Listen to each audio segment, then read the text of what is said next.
Good morning to a brand new day. Time to learn and games to play. Learning things is so much fun.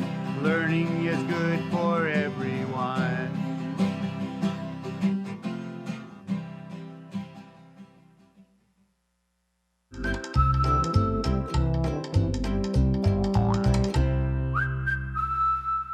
Good morning, third graders. My name is Mrs. Nix, and I am so excited to be here with you to support you as you become amazing thinkers, readers, and writers. Now this week, it's a little bit different, right? We're learning all about the writing process. And what we're doing to help us learn about that writing process is we're writing a book review. Now, in order to write a book review, what do we have to do first? That's right, we need to read a book. So where can we find books? We can check them out from our local county libraries, our school libraries, or we can go online and use the app Sora and check it out for free here in Fresno Unified. So I encourage you, find a book, and then I want you to really think about, did you like it? Did you not? And why? And we're going to talk about that a little bit more today. Now, to get us started, we're going to warm up our brains looking at some high-frequency words, and then we're going to jump into a little bit of grammar, and then get into that writing process. Today, we're on revise. So we'll talk about that when we get to it. Are you ready to start? Okay, let's look at these high-frequency words. Now, holy smokes, there's a ton of them up here, right? Remember, this is a review week. These words, you've already done them with me. We've been working on these the last 5 weeks. Today, we're going to read 10 of them to warm up our brains and get us started for today. But look at all this hard work that you've been doing. I'm so proud of you. Now, if you read something today and you think to yourself, you know what? I could use a little more practice with that. Is that okay? Yes, absolutely. Write it down, put it on a Post-it note, practice it. Make up some sentences. The more you use it, the better you're going to be at, the better at remembering it. Okay, let's get started warming up those brains. Here we go. We've got there, then, them, these, they, things, think, this, and those. Oh my goodness, so many of those words we've been practicing. Great job, third grade. So, today, we're going to start out with a little bit of grammar. Now, pronouns are super important. We've talked about them the last couple of days. They're the words that make it so that our sentences are more interesting to read. We don't always want to say, Mrs. Nix was teaching the class. Mrs. Nix called on a student. Mrs. Nix, oh, it gets so boring to listen to that all the time. That's where pronouns come in, and they can replace the noun with a pronoun. Okay, so we have some rules, though, that we have to follow. So let's talk about some of them. One of them is this. Do not add an S or an ES to a present tense action verb when using plural pronouns. Try saying that 3 times fast. We, you, and they. Okay, here's an example. Do they want a garden at your house? Look right here. We're not going to say once because that wouldn't make sense. We're not adding S or ES. Do they want a garden at your house? Okay, here's another time we don't add an S.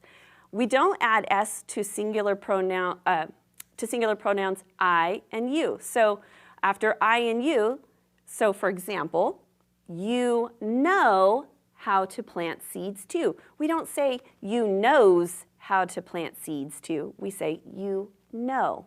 Okay, let's practice it just a little bit down here. So we have like and likes.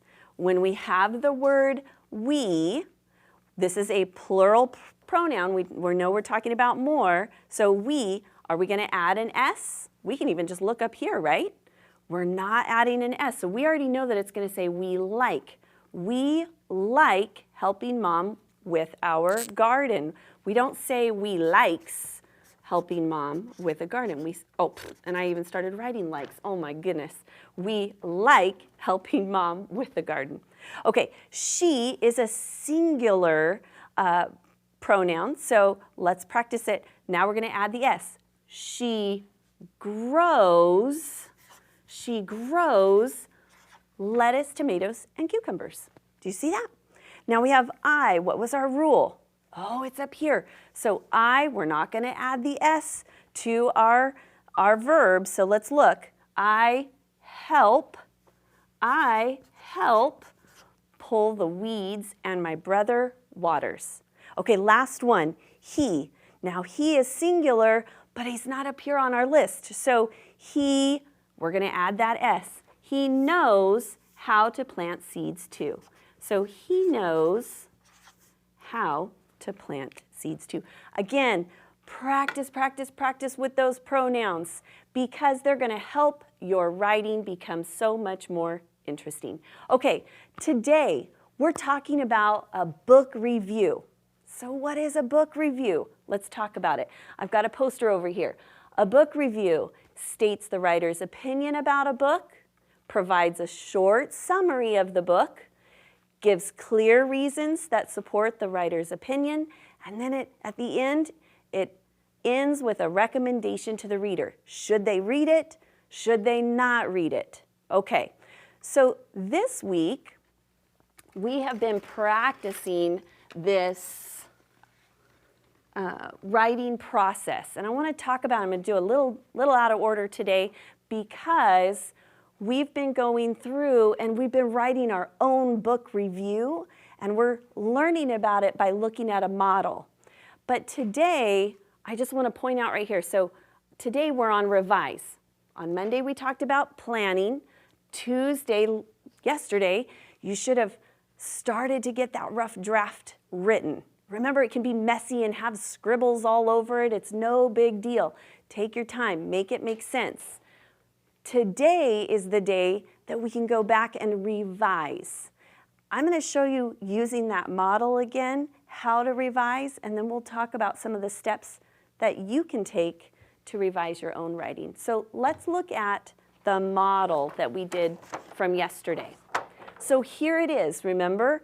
Messy, handwriting's all over the place, we've got scribbly marks everywhere, and is that a problem? No, this is our first draft.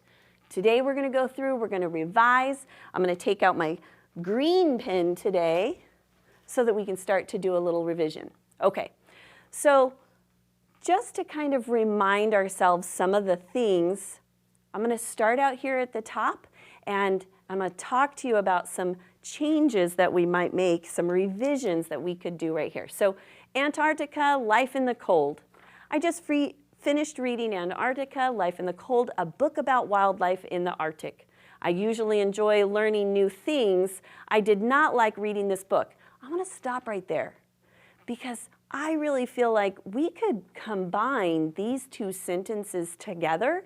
I usually enjoy learning new things, but I didn't like reading this book. And I think we can do that simply by adding a comma and the word but. I did not like reading this book. Makes the sentence flow together better, right? Okay, so let's keep going just a little bit more. I did not like reading this book. Its writer discussed many interesting animals.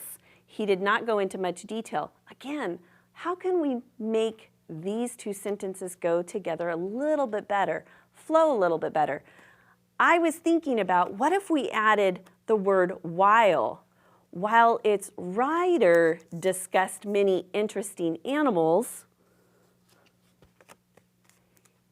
and we could make that all together.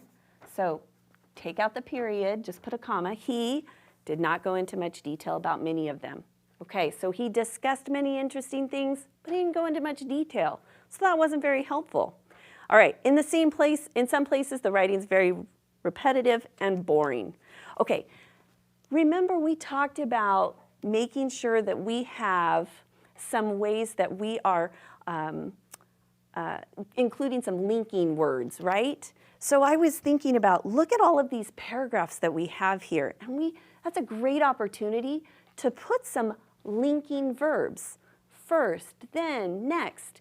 So what if we put that right here? What if we start with first? Because we're going to give many reasons, right? Why we didn't enjoy the book. So we could say, first, the writer talks about penguins. This is that summary piece.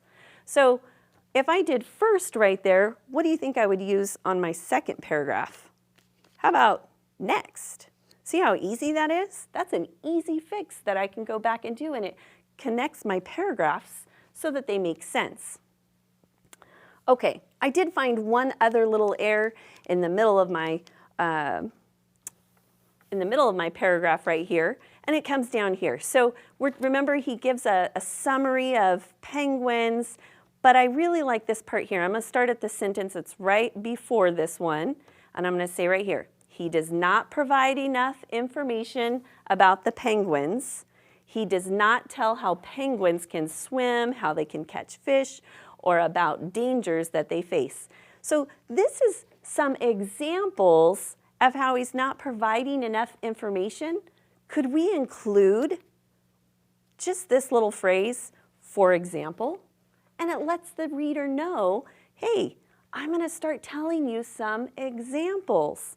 So it's okay to say that right in your writing. For example, he doesn't do these things. It's a great way to organize your writing.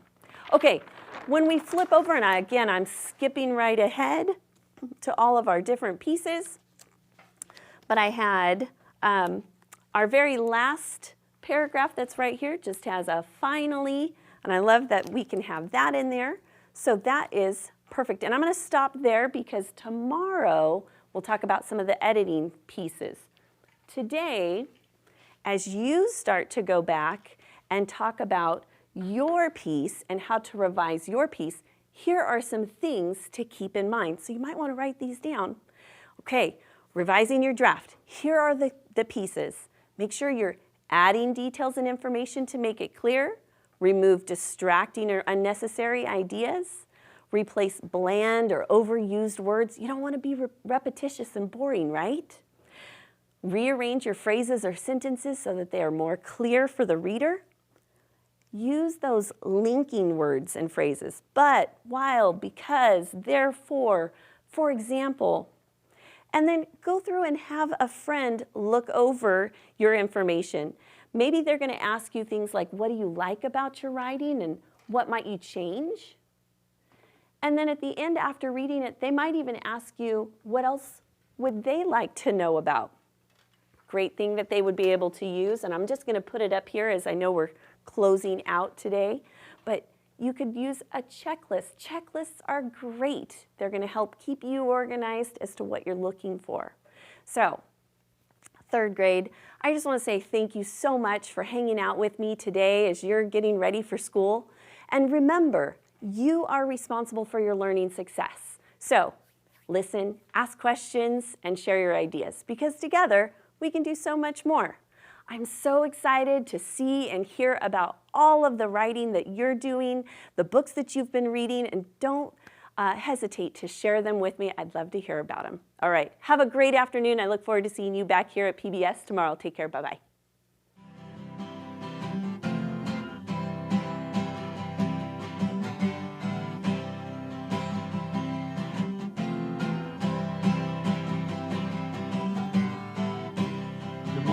To a brand new day, time to learn and games to play. Learning things is so much fun. Learning is good for everyone.